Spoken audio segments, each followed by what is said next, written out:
So this was a real classic Alireza and Fabi encounter. One guy bringing the prep, Fabi, and the other just hitting him with tactics, trying to attack. That's Alireza. So this is round 4 of Norway Chess. We're in for a rapid recap here. And if I look at all tired, by the way, or sound tired, I am. Because I played chess last night, Friday night, for 3-4 hours, right? Classical chess. I'm playing in a tournament this weekend.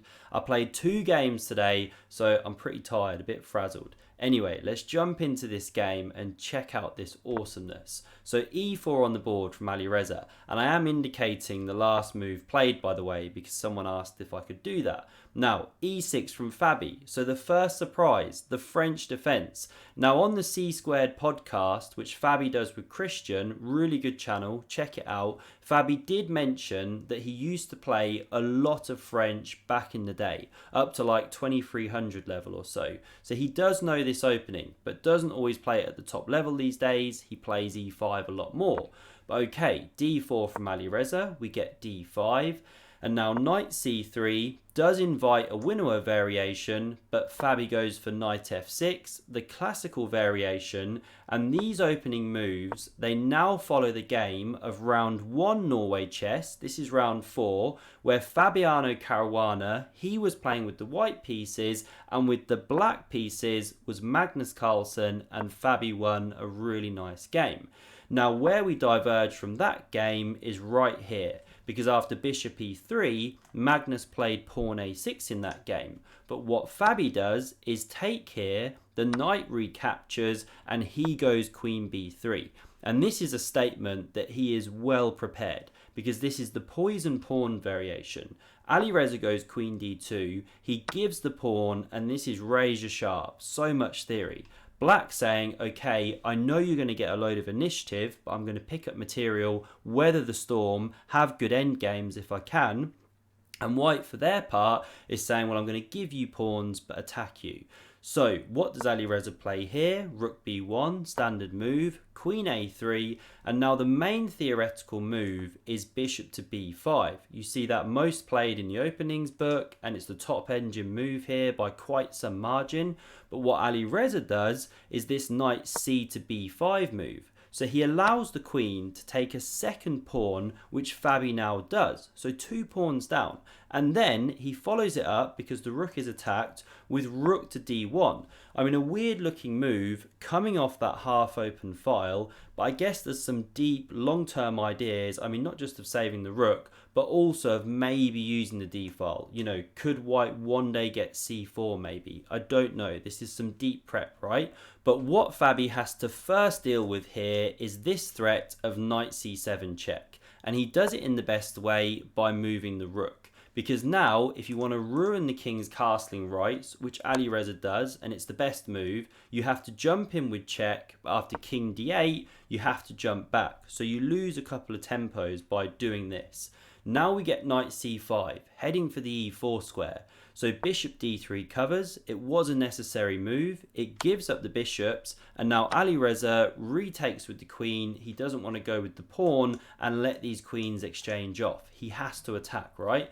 So bishop d7 from Fabi, developing, eyeballing this diagonal. And now it's tough to play for Alireza already. So if you castle, for example, which is the top engine move, well then there's queen c4, and we see this idea in the game. And if you go queen d2, which Alireza plays in the game to keep the queens on, well then there's knight takes on d4, knight recaptures, and just visually this doesn't look that much for white. You know, black's got the bishop pair for one thing, they can both come streaming out. 2 clear pawns connected, one of them passed, and the computer gives moves like rook c8, pressuring here, f5 even it says, to lock down things there, maybe run the king like this. So I can understand why Alireza went knight to d6, even though it gets this question mark, as you can see. Because now, due to that pressure, Fabi has to give up the bishop pair, and at least Fabi has eliminated the bishop. Sorry, Alireza has eliminated the bishops, and he's got this pawn here kind of in the heart of the position. Who knows if it could open up tactics. So queen c4 now from Fabi. Good move, trying to trade queens. Queen d2 now played, and f6 sets up this idea of running the king just like this, getting its safety, connecting the rooks, And you're well geared up now. If white ever goes f5, you can always push on with e5 here. So now here, Alireza, he can't castle the king. The queen's covering, and if he goes like this by hand, well, again, black just starts running. Where's white's plan? It's very, very tough. You know, something like this, but then the knights can exchange, bishop b5, black's just consolidating. So what does Alireza do? Well, he chops on c6. He's saying, okay, I at least want to win one pawn back. Now, don't take with the bishop. Then you run into this check, and if the king sidesteps, you're invading. That's bad for black. And if you go b6, you're taking here, hitting the rook, again bad for black. So instead, you need to take with pawn or queen. And Fabi goes with the pawn, keeps this queen active, and also prepares to invade with the rook. So Alireza, he tries to counterattack, he checks. Then the king moves and he picks up this pawn. Now the rook is attacked and you want to invade right onto the b2 square, but then you leave the a8 square and there's a check coming, this rook is loose. So what do you think Fabi played here? Do you think he still invaded with the rook or did he go for something different?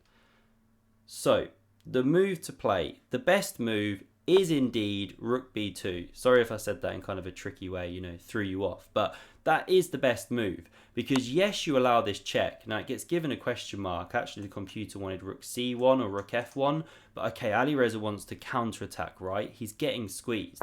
And after the king moves, he picks up a rook, plus there's some stuff going on around the black king. But great calculation by Fabi. He's seen that he can crash through on c2, threaten mate, and if you block with the rook, well, then you leave the back rank. There's this check. If you come back, okay, you're dropping here, awful. So after the king moves, you take here, pick up this rook, and although white takes here, black takes here with check, and is still 2 pawns ahead. So we don't see the rook blocking. Instead, Alireza blocks with the bishop. We get queen e4 check. Now looking to invade here. So Alireza covers that pawn. Again, it gets a question mark because the computer wants to go king f2. That just looks weird. You know, you drop a pawn with check because this bishop's pinned. It comes back, so I don't really get what the computer's going on about. Anyway, Alireza covers like this.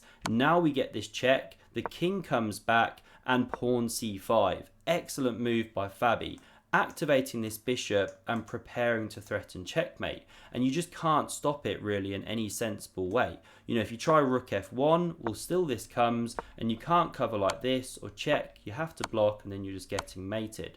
So what does Alireza do? Well, he plays pawn h4, maybe dreaming of lifting that rook one day into the game. But now bishop b5 comes, threatening mate. We see king f2 running away, and now Fabi picks up this bishop. He is winning back a piece, but after this check, takes and check, he is still an exchange down, but look at this kind of pendulum now. So he checks. The king cannot step up the board, or that's checkmate in one move. So it has to keep coming back, and then Fabi just hoovers up all these pawns. You can never step to f1, the bishop's covering, so it has to come back. We get this sequence, and even this pawn is now about to drop, as we'll see. Yes, you can take here, but after queen f8, here Alireza just resigned the game. Why? Well, the queen exchange is forced. Say you take like this, well, look at the position. You now have 4 extra pawns, and that's more than enough. You know, 4 pawns and a bishop versus a rook. You know, that's just converted easily, of course, at this level. So Alireza is really struggling playing against Fabiano Caruana in classical chess. Fabi's got his number right now, and Fabi now goes top of the tournament or stays top. He's having a belter, and okay, it's getting interesting in the middle now. Thank you very much for watching, and I hope to see you soon.